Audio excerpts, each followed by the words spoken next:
한국교회 표준정관 강의를 시작합니다.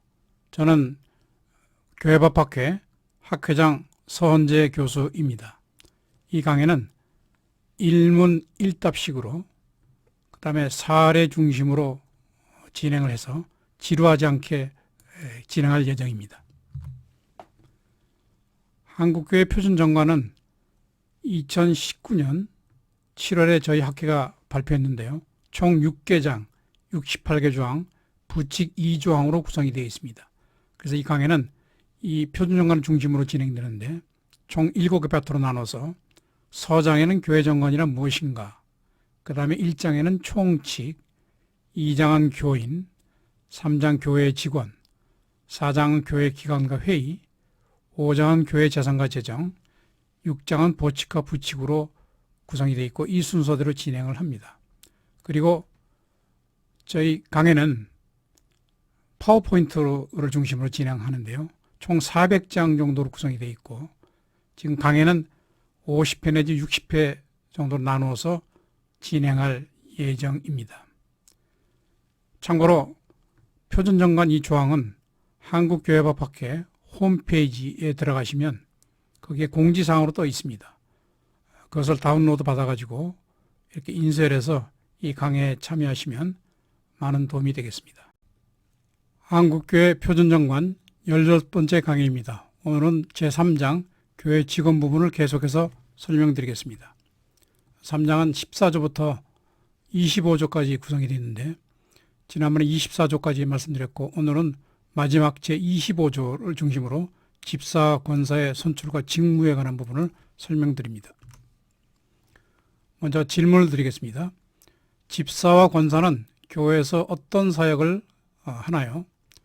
교회 행정을 담당하는 관리 집사는 노동조합에 가입해도 되나요? 우리 교회 지금 뜨거운 감자이기도 합니다. 우선 25조 표준정관을 읽어보겠습니다. 제25조 집사와 권사의 선출과 직무 1항 집사 권사 후보는 디모데전서 3장 8절에서 14절의 합판자로 30세 이상 된 자 중에서 선임한다.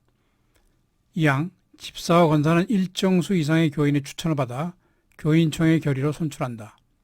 집사와 권사 후보 추천과 선출에 대한 상세한 내용은 시행세칙으로 정한다. 집사와 권사는 목사와 장로와 협력해서 교회에 봉사하고 헌금을 수납하며 구제에 관한 일을 담당하며 재직회 회원이 된다. 디모데전서 3장 8절에 14절은 뭐 이렇게 이제 말씀하고 있죠. 우선 1항 자격 우선 항존직으로서 집사권사. 집사권사의 이제 제일 원형은 사도행전에 나오는 초대교회 7집사 선임입니다. 그래서 사도들이 이 봉사 구제를 집사들에게 맡기고 사도들은 이제 말씀 가르치는 일과 기도에 전념하기로 하는 여기에서 이제 이 집사의 이 본분이 봉사, 그 다음에 구제 이런 그 다음에 선교 이런 사역이다. 그래서 교회 사역의 이제 중추적 직분입니다. 그래서 집사는 보통 남자, 권사는 여자로 하는데 물론 감리교에서는 또 남자 권사를 세우기도 합니다. 또 집사와 권사를 조금 이렇게 구분해 가지고 여자의 경우는 이제 일반 집사와 그 다음에 아주 나이가 많으시고 존경 많은 분은 이제 권사로 세우는 이런 뭐 교회도 있습니다. 대부분은 집사 권사는 이제 동등한 지위로 그래서 집사는 남자, 권사는 여자로 하는 것이 일반 우리 교회의 지금 관행입니다. 그 다음에 이제 집사 중에는 총회 결의와 이제 안수를, 이 총회 결의는 교인총회 결의죠. 결의와 안수를 받은 것을 암수집사라고 얘기를 하고 1년 단위로 임시로 선임된 임시직인 서리 집사와 이제 구분하는 이런 경우도 있습니다. 그래서 뭐 장로가 되는 것도 참 영광스럽지만 이 안수집사가 되는 거 이거 결국 교인총회 결의를 받아야 되기 때문에 굉장히 어렵고 안수집사가 되면 굉장히 참 본인으로서도 감사하고 이렇게 영광스러운 이런 것이 집사입니다. 집사 권사의 선출은 이렇게 이제 교인 추천을 받아가지고 이제 교인총회 결의로 하게 되는데요. 사실 이게 그래서 이제 선출 방식은 장로와 동일합니다. 그래서 교인 또는 당의 추천과 교인총회 선출, 그다음에 안수식을 이제 거쳐서 하게 되고, 당에는 이제 후보자 추천, 근데 공고를 하게 되는데, 이렇게 교인총회 결의를 거치게 되니까 사실 교인들이 뭐 잘 알지도 못하고, 큰 교회에서는. 그래서 장로의 경우도 그렇고, 집사 권사의 경우도 그렇고, 당회가 이제 후보자를 추천해서 공고를 합니다. 이의적이 없으면 그대로 확정하는 이런 방식을 채택하는 교회들이 꽤 이제 늘어나고 있다. 물론 뭐 이제 큰 교회가 그렇고요. 작은 교회 같은 경우는 다 이제 이렇게 선출하게 되죠. 그다음에 직무는 이제 사망에서 규정하고 있는데, 집사 권사는 목사와 장로 협력해서 교회 봉사하고 헌금을 구제하며 수납한 구제관의 일을 담당하며 재직계 회원이 된다. 재직계 구성으로서는 기본적으로 이제 봉사직입니다. 그래서 사례나 이제 보수를 받지 않고 오히려 11조와 헌금으로 교회 재정을 책임지는 교회의 이제 핵심적인 이런 사역자죠. 근데 이제 일부 봉사의 대가로 뭐 사례를 받는다 하더라도 근로자성이 부인이 됩니다.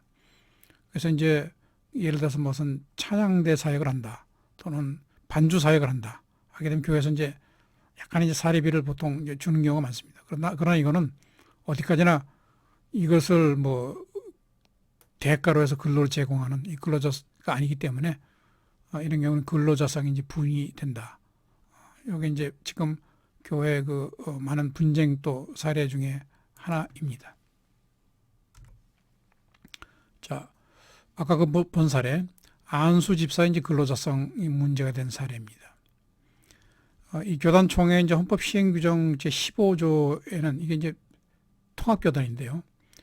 교회 직원의 항존직, 임시직, 유급종사자를 포함해서 교회 직원은 근로자가 아니며 노동조합을 조직하거나 가입할 수 없다는 이제 조항을 두고 있었습니다.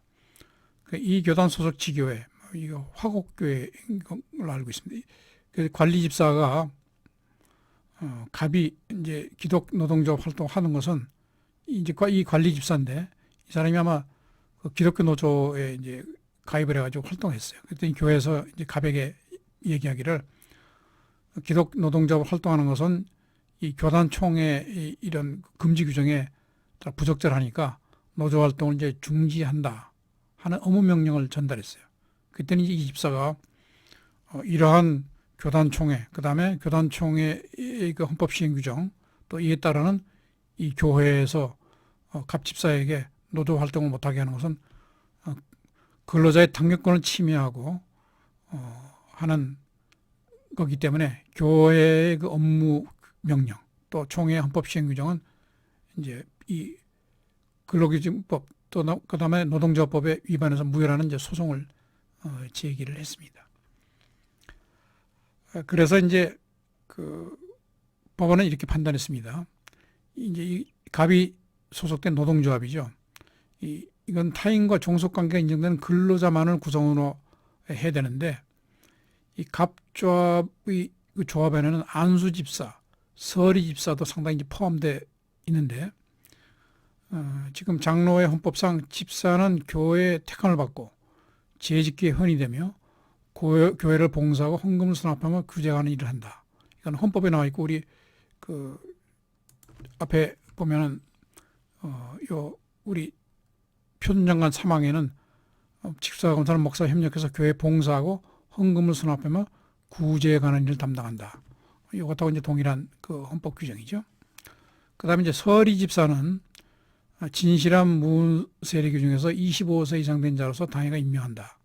이게 교단 헌법 50조 59조에 구정이 되어 있는데, 이걸 보면 집사가 교회와 사형 종속적인 관계에 있음을 인정하기 어렵고, 따라서 이들을 노동조합법상 근로자라고 단정하기 어렵다. 결국 근로자가 아닌 자의 가입을 허용하는 것으로 보이는 이 조합은 노동조합법에서 정한 노동조합에 해당되기 어렵다. 그래서 이 갑의 청구를 부인했습니다. 다시 말하면 이 노동조합, 즉 기독교 노동조합은 조합원이 반드시 근로자여야 됩니다.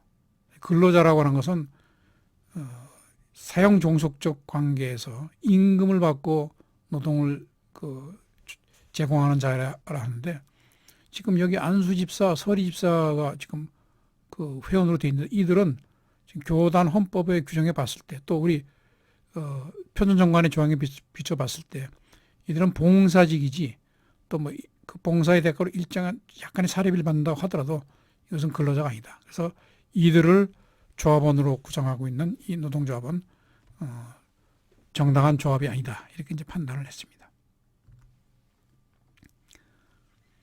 그 다음에 이제 문제는 현재 이 봉사직인 일반 집사와 달리 사찰 집사, 관리 집사라고 하는 게 이제 많이 큰 교회 또는 뭐 중교회도 마찬가지죠. 이런 경우에는 이건 근로자로서의 관리 집사입니다.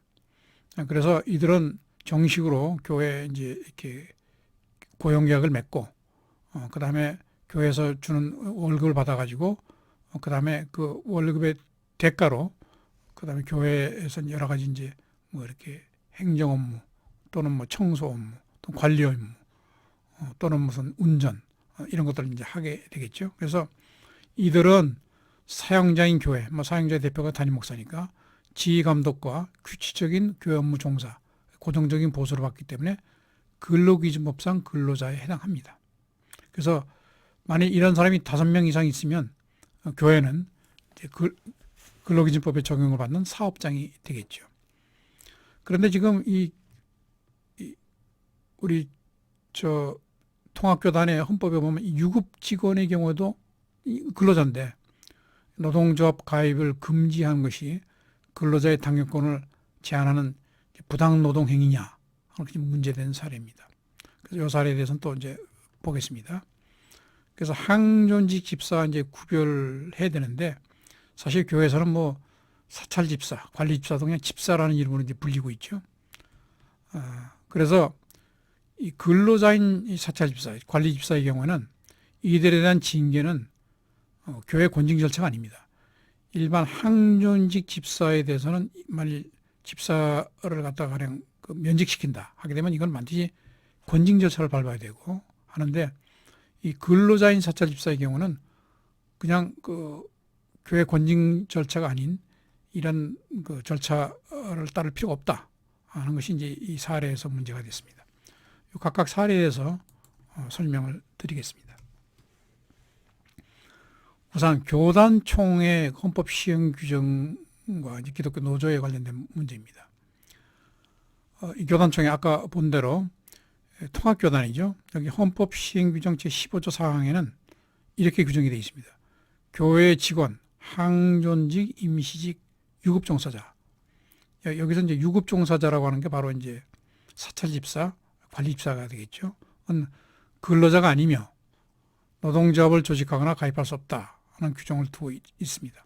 그래서 이 교회 소속, 이 교단에 소속된 지교회에서는 이제 관리집사가 갑이 기독교 노동조합으로 활동하는 것은 이 규정에 따라 부적절하니 노조 활동을 중지해달라 하는 의무명령을 전달했습니다. 이제 이 관리집사는 근로자인 관리집사입니다.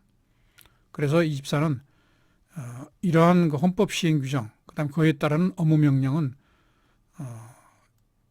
근로자의 당격권을 침해하는 소송이나 무효라는 소송을 이제 제기를 했습니다. 아까 본 사례죠. 판결 유지를 보겠습니다. 노동조합법상 부당노동행위 주체, 부당노동행위라고 하는 것은 노조 활동을 이제 방해하고 뭐 와해를 한다거나, 지난번에 그 삼성 같은 경우에 이제 삼성에서 원래 그 노동조합을 이제 이렇게 결성하지 못하도록 해서 이제 그 삼성의 그 최고 경영자들이 이 노조법 위반으로 이제 처벌받은 사례가 있습니다. 그래서 교회에서 지금 당연히 유급종사자, 이 관리집사는 이 근로자의 신분인데 이들을 지금 노동조합 활동을 하지 못하도록 하는 것이 이제 부당노동행위다. 지금 이렇게 지금 그 소송이 제기된 거죠. 근데 문제는 이 교단 총회가 이 갑이라는 이 관리집사, 이 관리집사는 이제 이 교단 총회가 아니고 지교회인 이 을교회에 지금 소속이 되어 있습니다. 그래서 이게 부당노동행위가 되려면 이 교단 총회하고 이 갑집사와 사이에 사용자와 근로자라는 관계가 있어야 되는데 이게 이제 문제가 된 겁니다. 그래서 판결이 이렇게 주장하고 있습니다. 자, 노동조합법상 부당노동행위 주체로서의 사용자는 근로계획상의 사용자를 말하지만 직접 근로계약을 맺고 있지는 않지만 근로자를 자기 업무에 종사시키고 기본적인 노동 조건을 현실적 구체적으로 지배 결정할 수 있는 지위에 있는 경우에 사용자가 해당된다. 근데 지금 을총회가 이 사용자가 되느냐가 문제죠.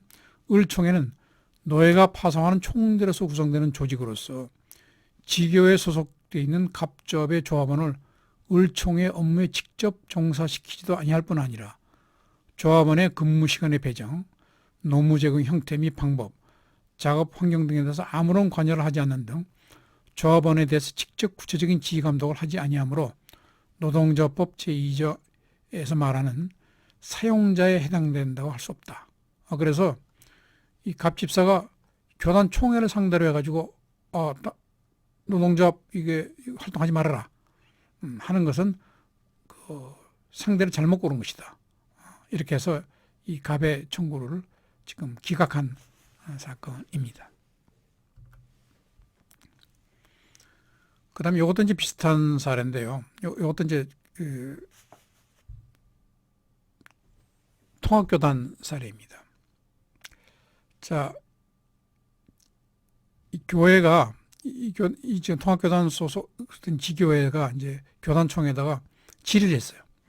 자, 교회 내 부교역자 및 직원들의 노동조합 가입이 교단 헌법상 합당한지 여부에 대해서는 질의를 했습니다. 그랬더니 이제 이 질의를 받고 이 총회 이제 헌법위원회에서 헌법 해석을 했는데 이렇게 해석했습니다. 교회 내 부교역자 및 직원들의 노동조합 가입은 헌법 해석상 불가하다 하는 내용이 이제 결의를 하고 이렇게 회신했습니다.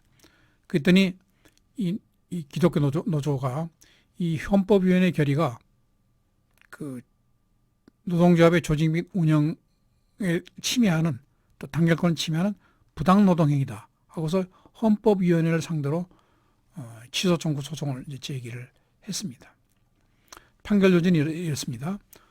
헌법위원회 해석 결과로 교회 재판을 받고 있는 노조원이 실질적으로 불리한 판정을 받게 되거나 노조 가입을 실질적으로 방해받을 수 있다고 하더라도 이는 이 총회가 헌법 해석 권한을 가진 종교단체의 최상급 기관으로서 종교적 영적 지배력 내지 영향력에서 비롯된 것일 뿐 노조원에 대해서 세속적 지배력을 갖고 있는 것은 아니다.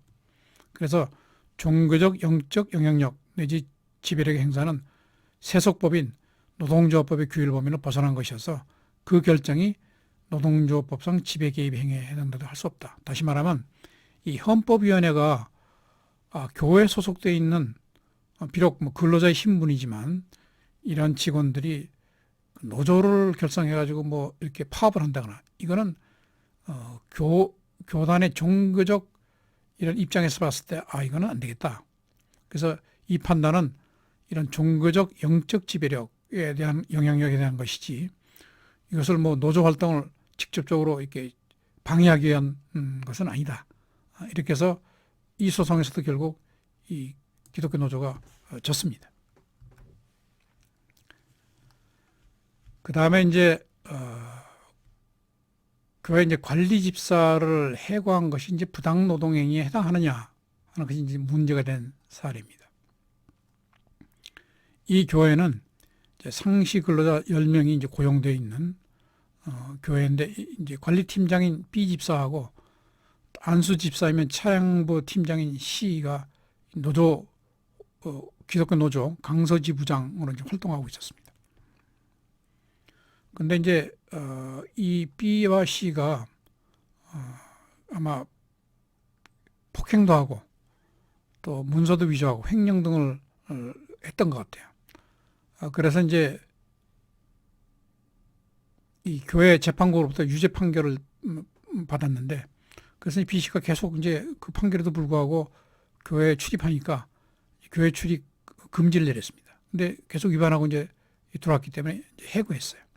그러니까 이 B와 C는 이 자기가 가입되어 있는 기독교 노조와 함께 서울지방노동위원회에다가 나를 부당 해고했다. 부당 노동행위 구제 신청을 했습니다. 그런데 여기서 이제 핵심 쟁점은 이 사람들의 이 해고, 이거는 이제 노동법상 해고냐, 아니면 교회법상 징계에 해당하느냐 하는 것이 문제가 됐습니다. 그래서 이들은 이제 뭐라고 주장했냐면, 자기들을 징계하려면 장로가 헌법에 따른 권징 절차에 따라서 징계해야 한다. 근데 이들을 해고할 때는 이 권징 재판을 거치지 않고 그냥 그 노동계약법상 이렇게 해고를 했죠. 이렇게 이제 그랬더니 B 씨는 자기는 이 집사인데 이 항존직인 집사를 면직하려면 반드시 그 교회법상 권징 절차를 따라서 이제 면직을 해야 되는데 이렇게 이제 주장을 했습니다. 그때 이제 법원에서 이렇게 판단했습니다.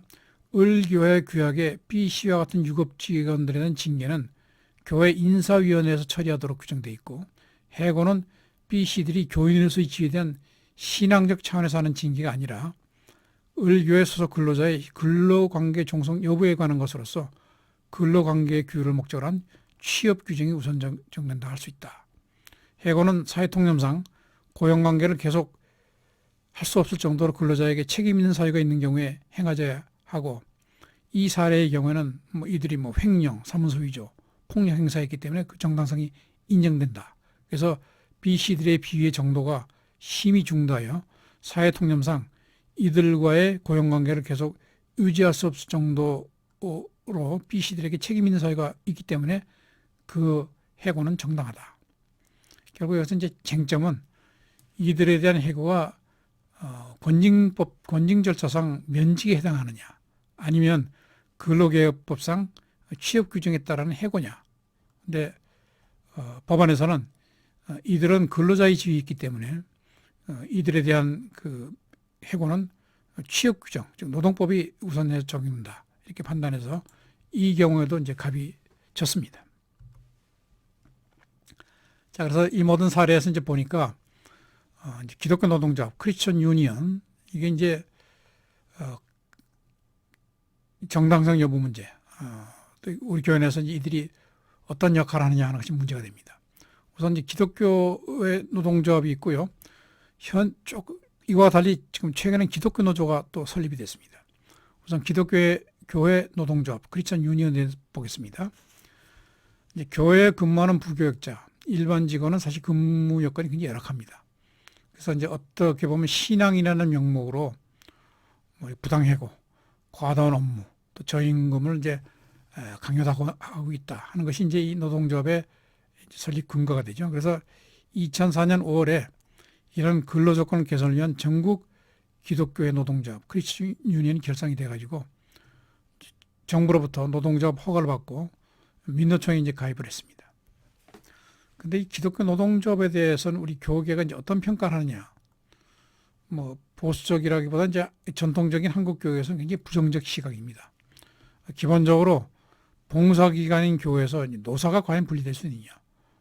교회에서 사용자라면 결국 하나님이신데, 모든 사람이 다 하나님의 교회를 섬기기 위해서, 비록 관리 집사라는 형태로 월급을 받고 있지만, 기본적으로는 이게 봉사기관이다. 그래서 노사를 분리하는 게 이게 과연 타당하냐 하는 것이 이제 시각입니다.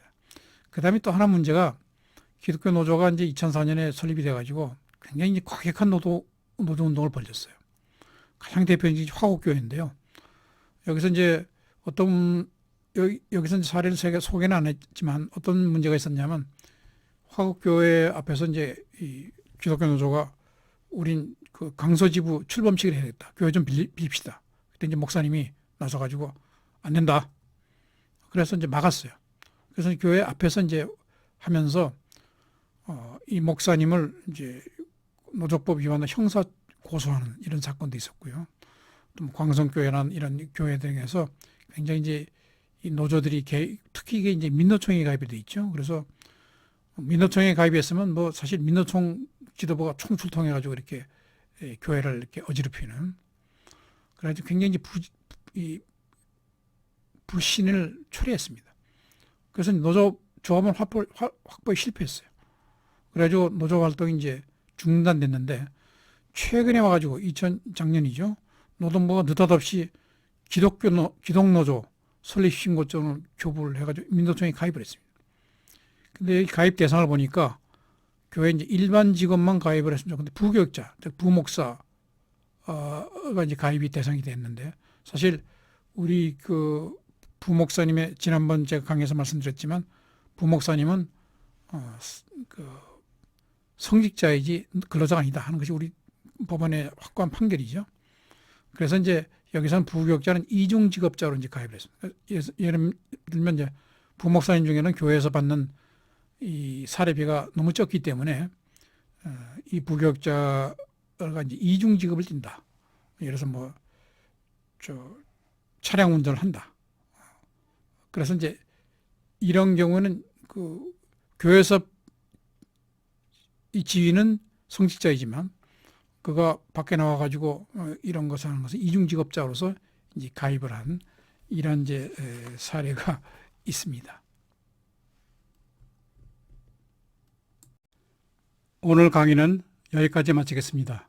저는 현재 중앙대학교 명예교수이고 중앙대학교 대학교의 목사로 심우하고 있습니다. 한국교회법학회 학회장을 맡아 있고요. 개신대학원 대학에서 장로교 헌법과 정치를 강의하고 있습니다. 장시간 함께 해주셔서 감사드리고 다음에도 참여 부탁드립니다. 감사합니다.